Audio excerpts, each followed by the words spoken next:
The city of Joplin is bringing back its trolley service more than 2 years after it was initially shut down. I'm Samantha Walker, and I'll have that story coming up. Plus, what you need to know about area warming centers, and the holidays ring in with a friendly competition. The 4 states' most watched news starts now. Service in Joplin is coming back more than 2 years later. This is KOAM News at 6. I'm Dow Quick.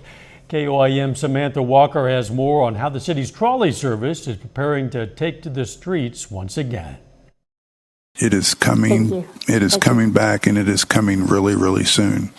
At a city council meeting, the city of Joplin announced it's bringing back the Sunshine Lamp trolley system, something that was shut down more than 2 years ago.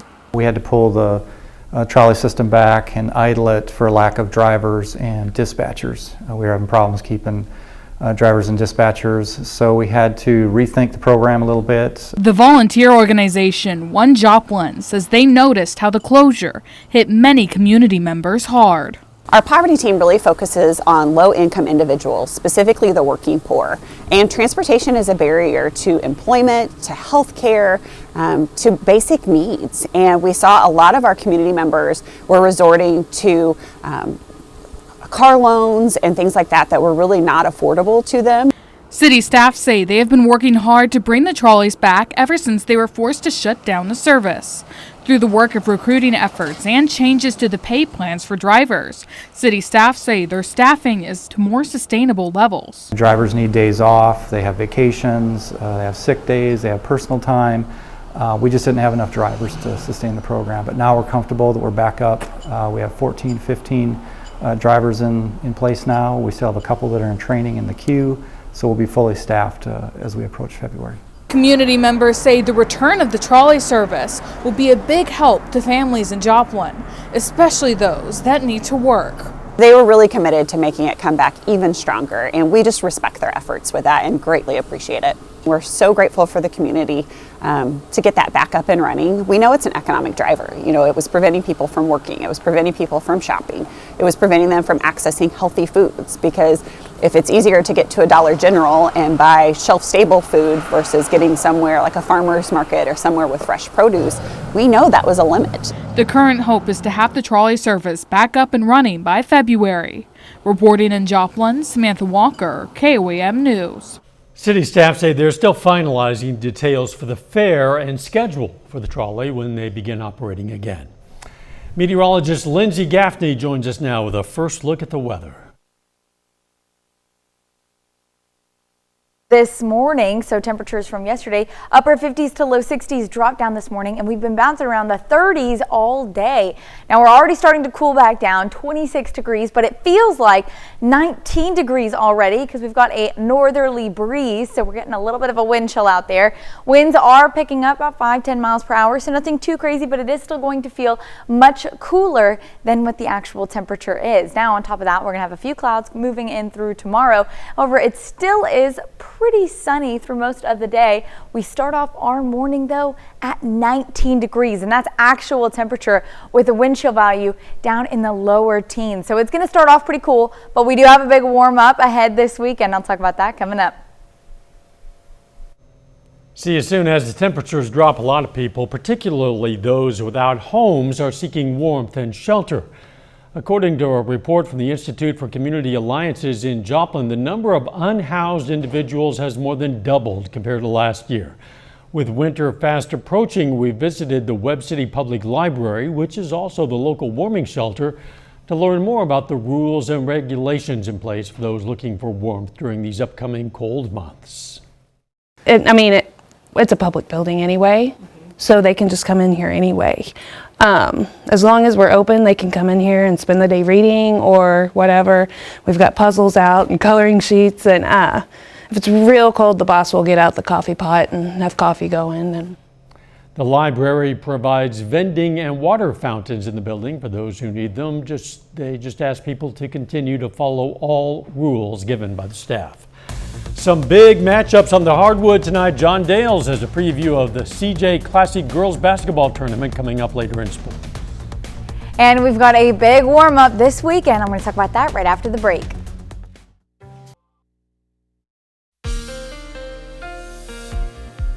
Well, we started off this morning pretty cold and pretty cold all day, but we do have a warm up as we head into the weekend. But taking a look outside downtown Joplin from the Cornell Arts and Entertainment Complex, right now it's still pretty cold. Temperatures in the 20s. Now 28 in Joplin and Pittsburgh, 27 in Fort Scott, 29 in Yates Center, still 32 out in Nowata and Sedan, so a little bit better out there, just a smidge, not too much better. It's going to be cold throughout tonight and early tomorrow morning, but we do start to warm up. We've got some clouds moving in tonight and into tomorrow, so we're going to have some partly cloudy skies, and then temperatures are just going to continue to drop tonight down through the 20s and all the way into the teens. So we're starting off our morning. You can see by 30 minutes or so, our wind chill is already down in the teens, 18 degrees in Joplin, Pittsburgh, 17 degrees in Lamar. But in the morning, as we head into our Friday, our wind chill value is in the mid to lower teens. So we are going to be pretty cool. Now, actual temperatures are going to be just about 19 degrees, Joplin, Pittsburgh, 17 degrees, Neodesha, Yates Center, Nevada, Carthage, 18 degrees in Miami. So it's going to be a pretty chilly start to our Friday, but you can see winds are out of the south. So we have that wind shift line coming through tonight and then warming up tomorrow, mid 40s as we head into Friday, and then even reaching mid to upper 50s by Saturday. Not to mention we've got winds picking up 15, 20 miles per hour through Friday afternoon, again out of the south, and then picking up even more as we head into Saturday morning, gusting 25 to even pushing 30 miles per hour throughout the rest of the weekend before those winds start to shift on Monday. So we've got a bit of a warmer weekend, upper 50s all the way through Monday afternoon. And then we've got this low pressure system that's kind of just cut off from the upper level flow all weekend, which is why we have this little ridge forming over the area, which is why we have that warmer weekend. But as we head into Monday morning, Sunday afternoon and Monday morning, this shortwave trough starts to shift off to the east. We get a little bit of rain chances Sunday afternoon. And then as we move into Tuesday, this is where that stronger low pressure wants to move through. And that's where we're actually seeing more rain chances and that secondary drop in temperatures. Now, we aren't seeing snow chances, but we could see maybe a little bit of a wintry mix as we head into the morning on Tuesday, with our overnight low that morning dropping to at freezing, just around freezing. So we could see a bit of a wintry mix Tuesday morning with those showers. Could cause some issues with driving conditions. But after that, we warm right back up into the weekend, next weekend, back into the 50s and even reaching 60s by next Sunday. Yeah, that'll be nice to be that warm. In the meantime, we'll deal with the cold temps as we have to, I guess. I mean, we were out there at the bell ringing today and temperatures were no more than 35 degrees. So it was a cold day, but I think with the sunshine, it's not so bad. We can handle it. No, and we had a big response. A lot of people coming out this afternoon, and they're still coming out tonight. We're going to get to that in just a bit. Awesome. Thanks. Part of our KUAM TV Fox 14 crew are at Joplin's West 7th Street Walmart this evening. They are still ringing bells for the Salvation Army Kettle Drive. It's part of a day-long friendly competition with the other TV stations. As we said, we were there earlier. All the money raised by any station goes to the Salvation Army. Let's check in live with KUAM's Elise Noe now out ringing bells. That's right, Joe. We are out here in the final stretch of the Red Kettlebell Ringing Challenge against KSN and KOGE for the Salvation Army. Now, we're not letting the cold weather stop us. Now, let me introduce you to our closing crew. We have Chief Meteorologist Doug Hetty, Tanya Bach, and Samantha Walker with us. Now, again, we are down here at the 7th Street Walmart in Joplin. Come down here. You have until 7:30. That means you have a little over an hour to get down here. We're on the grocery side.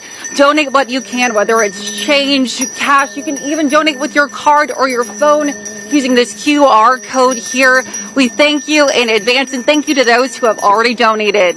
And we know it's cold out here, but what's the winter going to be like? We have your winter-long forecast coming up next.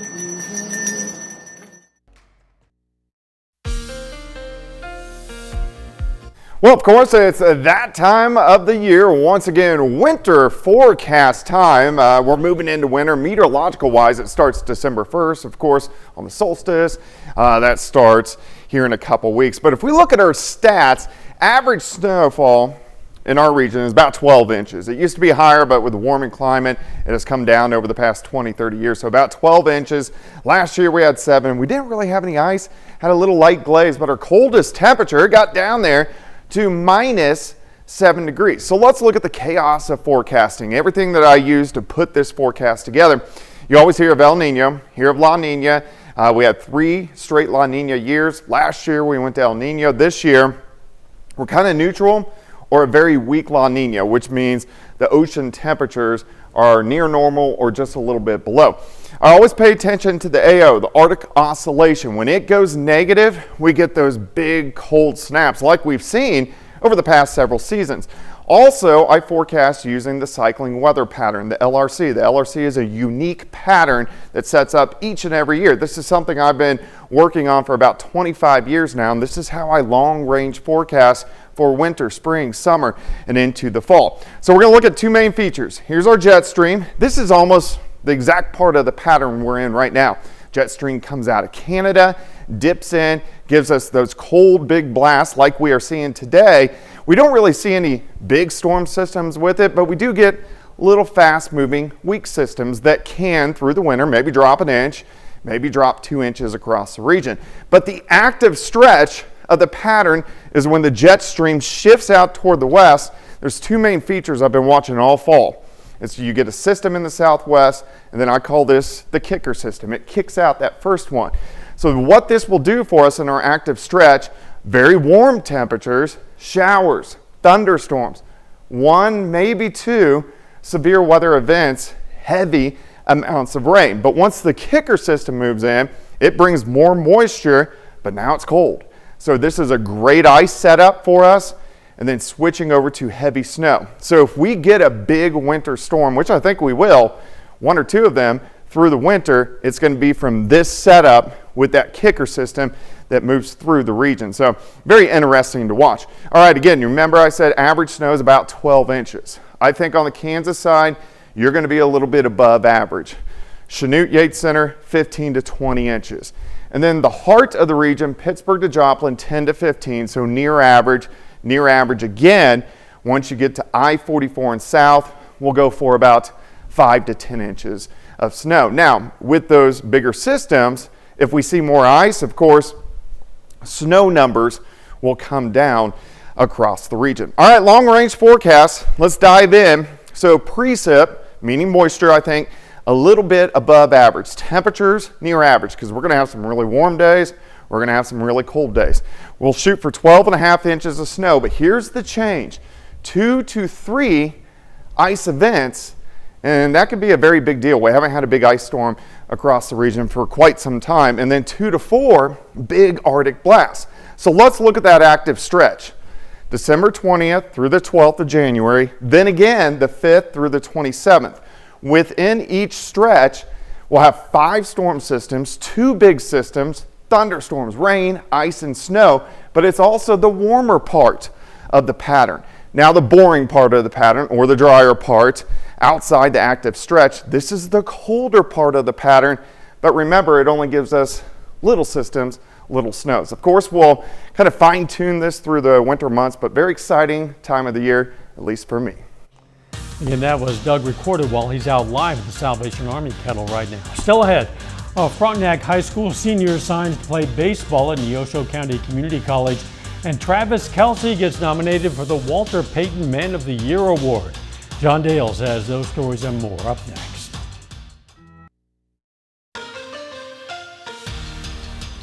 This past spring, Frontenac High School baseball took 3rd place in Class 3A. The Raiders earned a comeback win over Burlington in the state quarterfinals, and part of that rally was a Corbin Nix RBI single. Today, Corbin Nix signs with Neosho County Community College to continue his baseball career. He was a first-team All-State designated hitter as a junior, that's according to Sports in Kansas, and the future Panther still has his senior season ahead of him, but is very grateful to all those who helped him get to this point. They're everything. There's no way I'm here right now without them. I played on a lot of teams that were not close to home, that we traveled like crazy for just for practices in the middle of the week, and they did it just for the love of me. I went over there on my visit, and I really liked the coaches over there, enjoyed being around them, talking with them, and they let me in the dugout to hang out with them for a scrimmage. And I was able to bond with some of the players, and I had previously played with some of the players at Neosho. Well, it's the fourth and final day of the CJ Classic girls basketball tournament. The Lady Tigers of Nevada playing the first place game this evening. Their opponent, Springdale, one of the top teams in Northwest Arkansas. Now, Nevada got here by winning its 2 pool play games. Lady Tigers beat McDonald County by 7 on Monday. Then on Tuesday, they slipped past Neosho by just 2 points. Springdale has been pretty dominant in each of its first 2 games. Bulldogs won by 33 against Parkview on Monday. Then they handled Carl Junction 68-55 on Tuesday. This one tips off at 7. We'll have highlights from it tonight at 9 and 10. The third place game of that same tournament is going on right now, and this one's been all Mustangs. McDonald County leads Carl Junction 12-5. Led them 12-5 after the first quarter. That continues to the second as we come on the air. It's halftime. McDonald County's in front 29-13. And the NFL announces all 32 nominees for the Walter Payton Man of the Year Award today. Each NFL team has one player get represented. The Chiefs nominate Travis Kelce. The award is given for excellence off the field regarding an NFL player's charity work. Winner of the award gets a $250,000 donation to the charity of their choice. 5 different Chiefs players have previously won this award. Most recently, the winner was from Kansas City, Brian Waters in 2009. Elsewhere in the NFL, Week 14 begins tonight with an NFC North rivalry game. Packers go on the road to Detroit. They take on the Lions at Ford Field. Detroit's a 3-point favorite. Lions are 11-1, which has them tied with the Chiefs for the best record in football. Packers not too far behind. They're 9-3, and the Lions have just looked like the real deal so far this year. They've got it all. They have offense, defense, and they may very well be heading to the Super Bowl. They could be. Hopefully they'll face the Chiefs there if they go. We'll be right back. Here's a look at what's coming up on KOAM News at 9 on Fox 14 tonight. We're going to have some advice from the experts on how to prevent pneumonia. Plus, some things to keep in mind when the temperatures drop and heating centers open in the area. And a team at Purdue University reveals their 2024 engineering gift guide. Those stories, a lot more, of course, tonight. KOAM News at 9 on Fox 14. Second annual Christmas on the Bricks Festival in Fort Scott kicks off tonight with a parade on Main Street. That event also has candlelight tours of the fort, holiday market booths, Christmas karaoke, pictures with Santa. For the first time this year, that event features a skating rink at the Gathering Square Pavilion. Bit chilly out there at the moment. It is going to be cold tonight and into tomorrow morning. Our low temperature starting off 19 degrees, but we do warm up for the weekend, mid-40s by Friday, upper 50s by Saturday, plus a couple of showers maybe on Sunday. Final sports note. Former Chiefs offensive coordinator Eric Bieniemy, after just one season as the OC at UCLA, he gets let go today. Wow. It's a tough fall for Eric Bieniemy. We're going to leave you tonight with another look at that kettle campaign, the competition going on West 7th Street Walmart in Pittsburgh. Our crew is out there. I hope you can drop by and donate what you can. They're going to be there until 7:30 this evening. Thanks for joining us. We'll see you right back here for KOAM News at 10. Let's make it a great evening.